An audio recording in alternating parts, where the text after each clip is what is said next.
కట్టింది ఈనాటి రెవెన్యూ మంత్రి పొంగిలేటి శ్రీనివాసరెడ్డి గారి కంపెనీయే కదా, రాఘవ కన్స్ట్రక్షనే కదా కట్టింది. మరి చర్యలు తీసుకోవాల్సి వస్తే ఎవరి మీద తీసుకోవాలి? ఇలా రాఘవ కంపెనీ ఇలా హైదరాబాద్ లో ఫ్యూచర్ సిటీకి వేల కోట్ల రూపాయల రోడ్లు వేస్తా ఉన్నాడు. కొడంగల్ నారాయణపేట లిఫ్ట్ ఇరిగేషన్ లో వేల కోట్ల రూపాయల పనులు చేస్తా ఉన్నాడు. హైదరాబాద్ మల్లన్న సాగర్ నుంచి మరి మూసీ ప్రాజెక్టుకు తీసుకుపోయే drinking water project Kaleshwaram project లో భాగంగా వేల కోట్ల రూపాయల పనులు చేస్తా ఉన్నాడు. హెచ్ఎండబ్ల్యూఎస్ లో వేల కోట్ల రూపాయలతో ఎస్టీపీలు చేస్తుండు. మరి ఆ టెండర్లన్నీ రద్దు చేయండి, బ్లాక్ లిస్ట్ చేయండి రాఘవ కన్స్ట్రక్షన్ ను. ఇప్పుడు మాట్లాడుతున్నది ఎవరు? ఒక ఆయన కేంద్ర మంత్రి, కేంద్ర హోంశాఖ మంత్రి మాట్లాడతాడు, ఇంకో కొంతమంది ఏమో అధికార పార్టీ కాంగ్రెస్ ఎమ్మెల్యేలు మాట్లాడతారు. ఏది నిజం? ఇసుక మాఫియా జిలెటిన్లు పెట్టి పేల్చింది నిజమా? అయితే అరెస్ట్ చేయండి, వాళ్ళ మీద కేసులు బుక్ చేయండి. ఒకవేళ కాంట్రాక్టర్ సరిగా నిర్మాణం చేయలేదా, వెంటనే ఆ కంపెనీని రాఘవాను బ్లాక్ లిస్ట్ చేయండి. ఈ రాష్ట్రంలో చేస్తున్న అన్ని టెండర్లను కూడా రద్దు చేయాలని చెప్పి మేము డిమాండ్ చేస్తా ఉన్నాం. ఏం డ్రామా? మీరు ఎన్ని డ్రామాలు ఆడతారు ఈరోజు? అసలు ఒక్క చెక్ డ్యాం కట్టిండ్రా? ఒక్క చెరువు తవ్విందా 2 ఏళ్ల కాంగ్రెస్ పాలనలో? ఏం చెప్పారు అసెంబ్లీలో ఉత్తమ్ కుమార్ రెడ్డి గారు? ఏడాదికి 6 లక్షల ఎకరాలకు నీళ్లు ఇస్తామన్నారు. 2 ఏళ్లయింది కదా, 12 లక్షల ఎకరాలకు నీళ్లు ఇచ్చారా? 12 లక్షలు కాదు, 1 లక్ష ఎకరాల కన్నా మీ 2 ఏళ్ల కాంగ్రెస్ పాలనలో 1 లక్ష ఎకరాల కన్నా నీళ్లు ఇచ్చారా? ఇస్తే ఎక్కడిచ్చారో చెప్పండి. ఒక్క చెక్ డ్యాం కట్టారా? ఒక్క చెరువు కట్టారా? కట్టిందేమి లేదు, అన్ని విధ్వంసమే. ఇలా కాళేశ్వరం ప్రాజెక్టు మీద విషం జిమ్ముతా ఉన్నారు. NDSA commission, vigilance commission, Ghosh commission, కమిషన్ల పేరు మీద కాలయాపన చేస్తా ఉన్నారు. 2 ఏళ్లయింది, ఈ రోజు కన్నా రిపేర్ చేశారా దాన్ని? ఎందుకు కాళేశ్వరం మరమ్మతు చేస్తలేరు? ఇలా కాళేశ్వరం ప్రాజెక్టు కింద లక్షల ఎకరాలకు నీళ్లు ఇచ్చే అవకాశం ఉంది. ఇవాళ యాదాద్రి జిల్లాలో, సిద్దిపేట జిల్లాలో, మెదక్ జిల్లాలో, కరీంనగర్ జిల్లాలో, సిరిసిల్ల జిల్లాలో, సంగారెడ్డి జిల్లాలో కొద్దిపాటి ఖర్చుతో పిల్ల కాలువలు, పంట కాలువలు తవ్వితే లక్షల ఎకరాలకు నీళ్లు ఇచ్చే అవకాశం ఉంది. కేసీఆర్ కు పేరు వస్తుందని, బీఆర్ఎస్ ప్రభుత్వాన్ని ప్రజలు యాద్ చేసుకుంటారని ఒక్క రూపాయి కూడా ఇస్తలేరు 2 సంవత్సరాల నుంచి. ఒక్క కాలువ తవ్వినరా కాళేశ్వరంలో మీరు?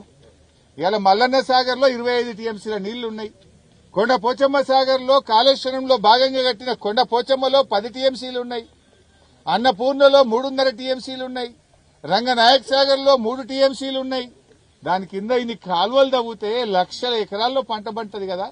ఎందుకు దవ్వుతలేరు కాలువలు? కాలువలు తవ్వితే కాళేశ్వరం కింద పంట పండిందని, కేసీఆర్ యాదికొస్తాడని, కేసీఆర్ మీద ద్వేషంతో, కోపంతో రాష్ట్ర రైతుల నోట్లో మట్టి కొడుతున్నారు కదా మీరు. ఇలా కాళేశ్వరంలో 3 రకాలుగా నీళ్లు వస్తాయి. బాగా వర్షాలు పడితే ఎస్ఆర్ఎస్పీ నుంచే మనం మిడ్ మానేర్ నుంచే కాళేశ్వరం మోటార్ లాంచ్ చేస్తాం. మధ్యంతరమైన వర్షాలు పడితే ఎల్లంపల్లి నుంచి మోటార్ లాంచ్ చేస్తాం. ఎక్కడా వర్షం లేకపోతే మేడిగడ్డ దగ్గర మోటార్ లాంచ్ చేస్తాం. గత 2 సంవత్సరాలుగా మంచిగా వర్షాలు పడ్డాయి. మిడ్ మానేర్ నుంచి మోటార్లు కాళేశ్వరం మోటార్ లాంచ్ చేసినారు. ఎల్లంపల్లి నుంచి కాళేశ్వరం మోటార్ లాంచ్ చేసినారు.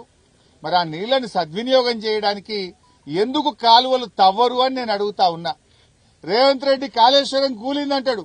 మరి కాళేశ్వరంలో భాగంగా కట్టిన మల్లన్న సాగర్ నుంచి హైదరాబాద్ కు 8,000 కోట్లు ఖర్చు పెట్టి పైప్ లైన్లు వేస్తా, మూసీలో నీళ్లు పోస్తా అంటాడు. ఆ నీళ్లు మల్లన్న సాగర్ ఎవరు కట్టి? నీ తాత కట్టిండా? నీ కాంగ్రెస్ కట్టిందా? మల్లన్న సాగర్ కట్టింది కేసీఆర్ కాదా? మల్లన్న సాగర్ కట్టింది కాళేశ్వరంలో అంతర్భాగం కాదా? మల్లన్న సాగర్ నుంచి నువ్వు హైదరాబాద్ తీసుకుపోయే నీళ్లు కాళేశ్వరం నీళ్లు కావా మిస్టర్ రేవంత్ రెడ్డి అని నేను అడుగుతా ఉన్నా. అన్ని దొంగ మాటలు. ఈ బ్లాస్టింగ్లు, ఈ జిలెటిన్లు చూస్తా ఉంటే ఆనాడు కాంగ్రెసే కుట్ర చేసిందేమో, మేడిగడ్డ దగ్గర కూడా గిలెటిన్లు పెట్టినరేమో, బ్లాస్ట్ చేసిండ్రేమో అనే అనుమానాలు కూడా బలపడతా ఉన్నాయి. ఎందుకంటున్నా, కాళేశ్వరం అంటే 3 బ్యారేజీలు, 19 రిజర్వాయర్లు, 21 సబ్స్టేషన్లు, 203 కిలోమీటర్ల టనలు, 1536 కిలోమీటర్ల గ్రావిటీ కెనాల్స్ అన్ని బాగుంటాయి. గాడ ఒక్క మేడిగడ్డలో, ఒక్క 7వ బ్లాక్ లో 2 పిల్లర్లు మాత్రమే ఎందుకు కుంగాయి అని ఇలా అనుమానం వ్యక్తపరుస్తా ఉన్నారు. ఆనాడు అక్కడ ఇంజనీర్లు కూడా కంప్లైంట్ ఇచ్చారు, ఈడ బాంబులు పెట్టారు, గిలెటిన్స్ పెట్టారు అని అక్కడ పోలీస్ స్టేషన్ లో ఆ రోజే కంప్లైంట్ కూడా ఇచ్చారు. ఎందుకంటే మీ బుద్ధి చూస్తుంటే అర్థమవుతుంది. మొన్న ఓపెన్ గా మీరు ఈడ పెద్దపల్లి మండలంలో గిలటిన్ స్టిక్స్ తో ట్రాక్టర్లతో కాంగ్రెస్ నాయకులు దొరికిపోయారు. ఇవాళ జమ్మికుంట రూరల్ మండలంలో చెక్ డ్యామ్ ను పేల్చారంటేనే మీ నీతేందో మీ ఆలోచన ఏందో అర్థమవుతుంది.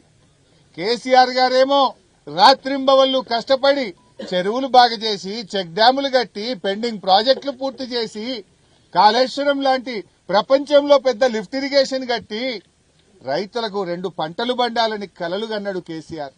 24 గంటల కరెంట్ ఇచ్చిండు కేసీఆర్. ప్రపంచంలో ఎక్కడ లేని విధంగా రైతు బంధు తెచ్చింది కేసీఆర్ ప్రభుత్వం.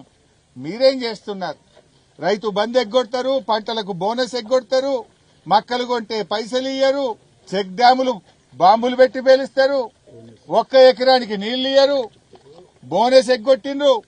ఏం చేసింది కాంగ్రెస్ పార్టీ? రైతుల నోట్లో మట్టి కొడతా ఉన్నారు.